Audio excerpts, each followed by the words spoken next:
My mother's lawyer read the will like it was a ceremony, and my perfect sister smiled the whole time. In a conference room in Portland, Oregon, Bennett Caldwell, the estate attorney, slid the document across the table and said, "Your mother left everything to Avery." Then he looked at me like I was an afterthought and added, "You'll receive her personal effects." My sister Avery didn't even pretend to be sad.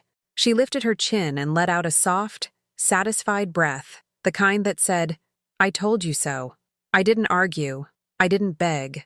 I just nodded, stood up, and walked out with my hands steady, because I wasn't going to fight in that room. I was going to wait for the phone call I didn't know was coming yet. My name is Talia Reyes. I'm 36, recently divorced, and raising my 8-year-old son on my own. For the past 2 years, I'd been the one taking my mother to appointments, sorting medication refills, paying the copays when she was short, and sitting in hospital rooms when her heart condition flared. I worked as a clinic scheduler, making $23.40 an hour, and my rent was $1,180. My son's after-school care was $360 a month. I wasn't counting on an inheritance to get rich. I was counting on it to stop drowning. Avery, meanwhile, had always been the polished one, the one with the curated life and the clean nails. She lived in a condo downtown, posted pictures of family time, and showed up for holidays long enough to take photos, then vanished before the hard parts started. And my mother, God, my mother loved an image. She loved the story of Avery being the success and me being the messy one who could have done more, even when I was the one doing more. So when Bennett read the will and said Avery inherited the house, the savings, the investment account, everything, I wasn't shocked. I was just tired. Tired of being the daughter who carried weight and got criticized for how she held it. Outside the building, Avery followed me to the sidewalk in heels that clicked like punctuation. "Well," she said, voice light, almost cheerful. "Mom wanted stability. She made the right choice." I kept my eyes on the street. "Did you even know her mortgage was 3 months behind when I started helping?" Avery's smile didn't change. "Don't be dramatic, Talia. She was fine." That word, dramatic, was her favorite. It was how she erased anything she didn't want to feel responsible for. Then she delivered the line she'd been holding on to for years. "Maybe if you hadn't made such emotional decisions in life, you wouldn't be in this position." I didn't answer. If I said what I wanted to say, I'd give her a scene to weaponize.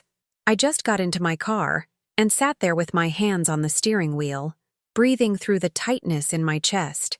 Because here's the part no one saw. My mother had promised me, privately, more than once, "I'll make sure you're okay. Not lavish, just okay." And now I had a child to feed, a month of rent due, and a sister who had just inherited the home my mother and I had painted together the summer before her health collapsed. That night, I went home to my small apartment, put my son to bed, and opened the box Bennett called personal effects. It smelled like lavender and dust. Inside were old photos, a scarf, a recipe card in my mother's handwriting, and a cheap keychain from a beach trip I barely remembered. No check, no note, no explanation. I sat on the floor beside the box and let the grief hit me in its ugliest form. Not sadness, but the feeling of being disposable. The next morning, I had to go to work like nothing had happened. I scheduled other people's appointments while my own life felt like it had been quietly dismantled. Around noon, I checked my phone and saw a missed call from an unfamiliar number with an Oregon area code. They left a voicemail. "Ms. Reyes, this is Harborstone Bank. Please call us back regarding an account matter. It's time sensitive." My stomach dropped. Time sensitive usually meant bad news. I called back from the break room, voice careful. "This is Talia Reyes returning a call." A calm woman answered. "Hi, Ms. Reyes. This is Lena Chu in Client Services. I'm sorry for your loss. We were notified of your mother's passing, and we need to speak with you as the payable on death beneficiary on her account." I went completely still. "Beneficiary?" I repeated like the word didn't fit my life. "Yes," Lena said gently. "Your mother listed you as the sole POD beneficiary on a savings account ending in 4412.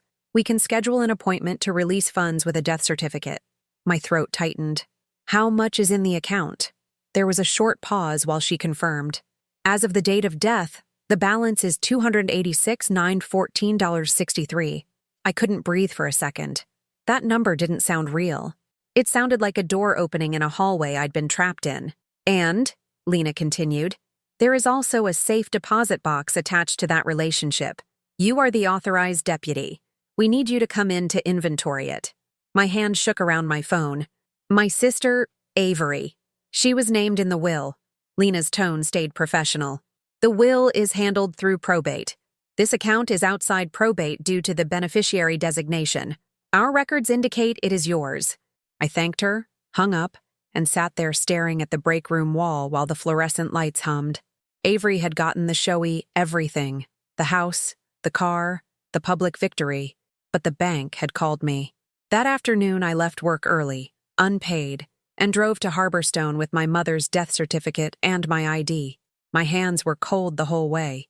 Part of me expected someone to tell me it was a mistake, that the universe had briefly misread my name. Lena met me in a small office and slid papers across a desk with practiced care. The beneficiary designation was clear, signed, dated 18 months ago, right around the time my mother's health took a turn and I started managing her care full-time. I signed. Lena processed. The funds would transfer to an account in my name within 2 business days. Then she walked me to a private room where a gray-haired manager unlocked the safe deposit box. Inside was a neat stack of documents and a sealed envelope with my name written on it in my mother's handwriting. Not Avery's. Mine. I opened it with fingers that suddenly felt too clumsy. Talia, the letter began. If you're reading this, then Avery is probably acting like she won. My eyes blurred instantly. My mother's words were sharp, not sentimental. Like she knew time was running out and she wanted no confusion. I left the house to Avery because she needs the image of being chosen. She will fight for it, and it will distract her. But I left you the money because you are the one who paid when it mattered. You are the one who showed up when it wasn't pretty. I swallowed hard, the room tilting slightly. Then the line that made my whole body go still. Avery doesn't know about this account, and she is not to touch it. If she tries to intimidate you, tell her she can discuss it with the bank and my attorney, who will confirm she has no rights to it. There was more. A list, actually. Dates and amounts. Checks I'd written for her medication. Gas receipts for hospital drives. Time I'd missed at work. Caregiving costs my mother had tracked quietly, like she'd been building her own evidence. I'm sorry I made you feel invisible, she wrote near the end. I loved you. I just didn't always know how to love you out loud. I pressed a hand to my mouth to keep from making a sound. Back in my car, I sat with the envelope in my lap and let the grief finally soften into something else. Not triumph, not even relief yet. Validation. But Avery wasn't going to let it stay quiet. 2 days later, the money hit my account. I paid rent. I paid off the clinic's payment plan I'd been juggling. I scheduled my son's dental visit I'd been postponing. I breathed like someone who'd been underwater too long. Then Avery called. I didn't answer. She texted. Bennett says you've been contacting the bank. What are you doing? I stared at the message, my pulse steadying the way it does when you realize someone has finally shown their hand. I replied with one sentence. The bank called me, not you. Her next text came fast. That's my inheritance. Mom left everything to me. Don't be greedy. Greedy. The word people use when you ask for what you already earned. I didn't argue over text. I forwarded my mother's letter to Bennett Caldwell with a simple note. Please confirm to Avery that the pod account and box are non-probate assets and not subject to the will. Bennett called me within the hour. His tone was different now, less dismissive, more careful. Ms. Reyes, he said, I wasn't aware of this designation. Yes, a PIOD account passes outside probate. Your sister has no legal claim to those funds unless she can prove fraud or incapacity. She can't, I said. My mother was competent, and she documented everything. Bennett paused. I strongly recommend you do not share details with your sister. I wasn't planning to, I replied. Avery didn't stop. She showed up at my apartment 3 nights later, pounding on the door like she owned the hallway.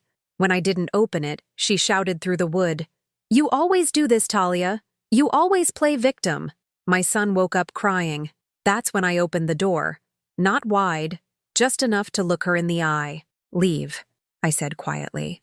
Avery's face was bright with anger and panic, not grief. You stole from Mom. I held my voice steady. The bank called me. The designation is legal. And if you come here again, I'll file a harassment report. Her mouth twisted.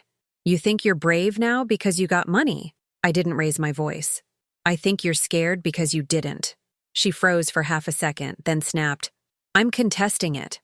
I nodded once. Then do it through attorneys. She left without another word, heels sharp against the stairwell. She did try to contest it, briefly. Bennett told her what he told me. Without evidence of incapacity, fraud, or undue influence, a beneficiary designation stands. And my mother had made it at a time when her doctor's notes and financial records showed she was fully competent. Avery's leverage evaporated.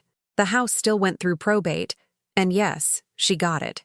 She also got the responsibility she'd never wanted: property taxes, maintenance, a roof that needed repair, and a mortgage she hadn't realized was bigger than the story she'd been telling herself. Within 6 months, she sold it. Quietly. Because reality doesn't care who's perfect. And me? I didn't buy a new life. I built a stable one. I moved my son and me into a small townhouse near his school. I set aside a real emergency fund. I kept working, but I stopped living like one unexpected bill could erase us. I started volunteering at a caregiver resource center on weekends, helping other daughters and sons understand what my mother had done, how to protect someone who shows up, how to document caregiving, how to keep financial decisions from being rewritten by the loudest person in the room. Because that's what this taught me. Families don't always reward the one who carries the weight. Sometimes they reward the one who performs. But paper, bank designations, signatures, recorded intent, has a way of telling the truth when people won't.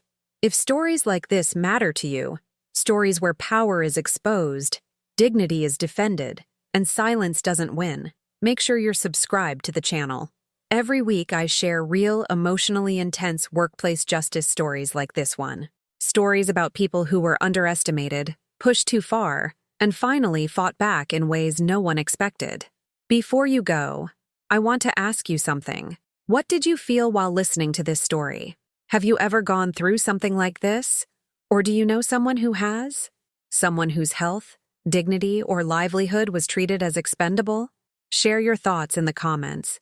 Your story might be the one someone else needs to hear.